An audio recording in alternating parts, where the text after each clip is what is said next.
In this tutorial we're going to look at music and some of the issues that can arise when exporting music from your sequencer package for use in the game. So here we've got a kind of ambient sneaking around pattern.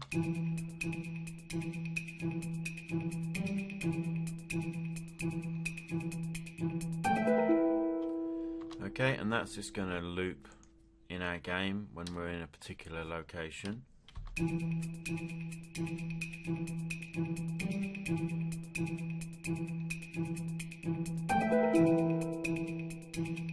So we need to export that obviously as a stereo WAV, and when we do so you can hear the problem that we get. So we're going to solo that and have a listen to that.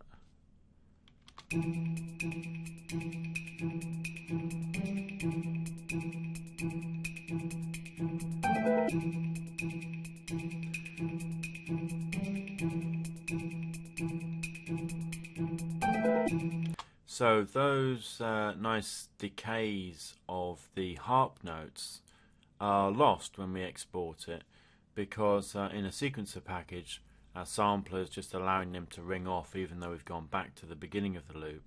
When we export it as a WAV, it obviously cuts it off abruptly at the end of that bar and we don't get the decay. So what we need to do is actually export a longer section that includes the decay portion, and then we're going to bring that decay back in and mix it into the beginning of the loop again. So I've selected a longer portion. I'm going to mix that down. Let's use a new file name.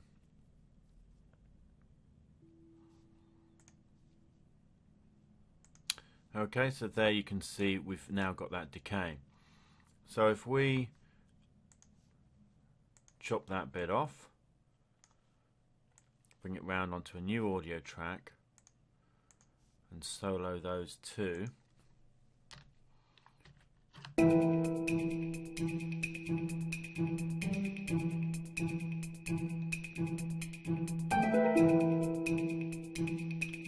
can feel that the loop now feels a lot more natural.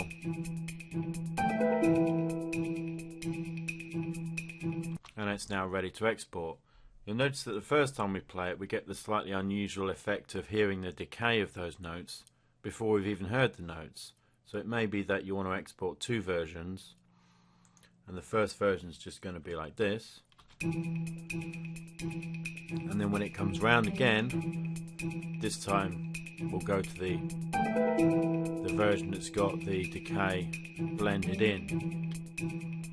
Now if you're using a middleware package like WWise, this is less of a problem because you can set loop points and it will automatically allow the decay of the longer sample to play over the loop. But in UDK what we're going to need to do is use this technique. So now we can export the mix of both of those things.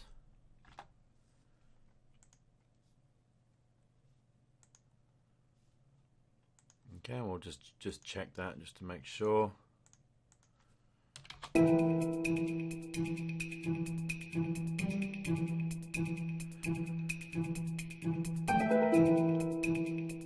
Okay, so now we go over to UDK. We're going to import that. It was this one. Now a useful thing when you're importing, particularly when you're importing lots of files, is to make it auto create a sound cue. So in this instance we want a looping node in there, and we can go to the sound cue editor and see that it's automatically created it.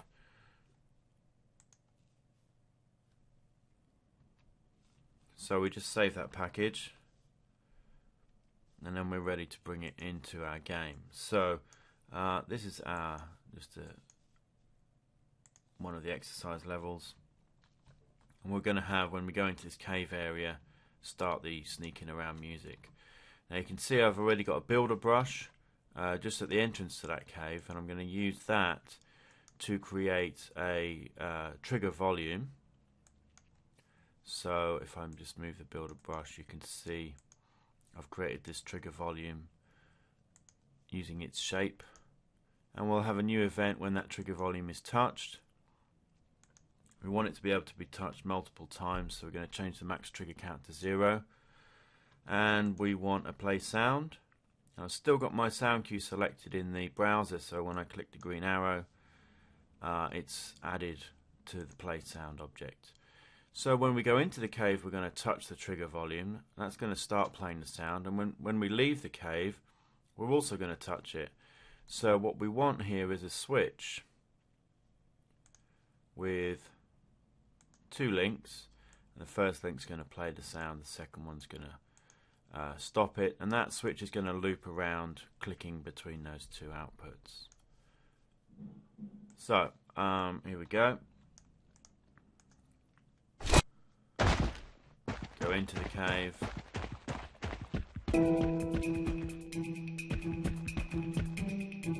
And we sneak around for a while, and then we get bored and we leave.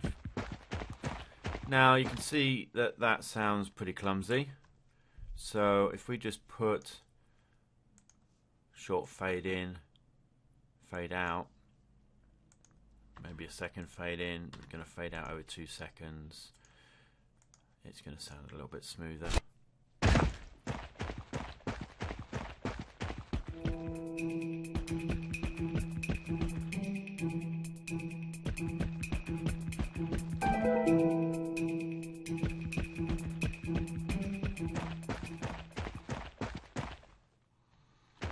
Now, frequently you'll be wanting to actually transition from one piece of music to another rather than just fading out, and we'll look at that in our next tutorial.